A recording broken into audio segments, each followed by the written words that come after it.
আমি যখনই কেক বানানো শুরু করি তখনই আমার মেয়েটা এসে হিংসায় জ্বলে পড়ে ছারকার হয়ে যায়। ও বলে সব সুন্দর সুন্দর কেক নাকি আমি সবাইকে দিয়ে দিই, তাহলে ওর বার্থডেতে আমি কি রকম কেক বানাবো। So hello guys, welcome to my page sweet and spicy food. আমি কোহেলি চাকমা, রাঙামাটি থেকে। আজকে আপনাদের সাথে শেয়ার করব আমার মেয়ের জন্য বানানো একটা পুতুল কেক।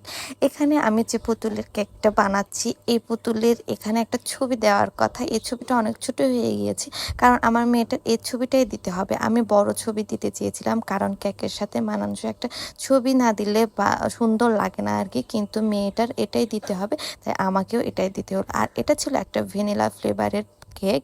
আর আমি এটা ডল কেকের মোল্ডে আমি এটা বেক করেছিলাম। আমি প্রথমে এটাকে চেয়েছিলাম রসমালাই ফ্লেভার দেওয়ার জন্য, কিন্তু বাসায় রসমালাই যে শেষ হয়ে গিয়েছে আমার সেটা খেয়ালই ছিল না। যাই হোক, আমি অনেক সুন্দর করে চেষ্টা করছিলাম যে কেকটাকে বানানোর। আমি কেকটাকে একটু অন্য কালার দিতে চেয়েছিলাম, কিন্তু না, আমার মেয়েটার মানে মেয়েরা তো সবসময় পিঙ্ক কালারই পছন্দ করে, তাই ওকে পিঙ্ক কালারই দিতে হবে। আর আমার কাছে অন্য কালারের কোনো পুতুলের মানে ছবি ছিল না, আর আমার কাছে পুতুল ছিল না দেখে আমি চেয়েছিলাম যে এই স্টিকারগুলো দিয়েই মানে কেকটা ডেকোরেশন করার আর কি। আমার কাছে অনেকগুলো পুতুলের মানে পিকচার ছিল, স্টিকার ছিল, ওগুলো দিতে চেয়েছিলাম, কিন্তু মেয়েটার কারণে এটাই দিতে হলো।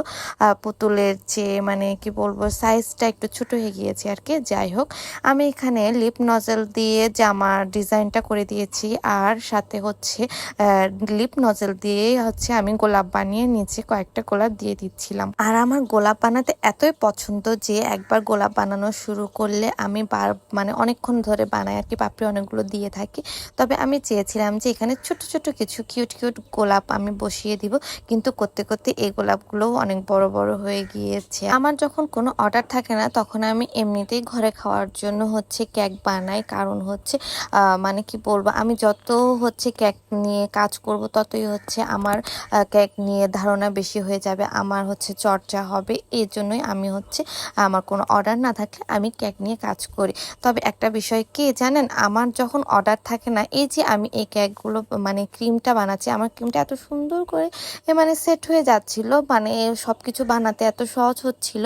যদি অর্ডার থাকতো তখন কিন্তু এরকম হতো না। অর্ডারের সময় নয় কেক ক্রিমটা ভালো করে হয় না, ক্রিম গলে যায়, হ্যান ত্যান, মানে কালার মিশাতে গেলেও গলে যায়, এই আর কি অবস্থা। আর এখন মাঝে মাঝে প্রচণ্ড গরম পড়ে, গরমের মধ্যে তো ক্রিম নিয়ে কাজ করা একদমই পসিবল না আর কি।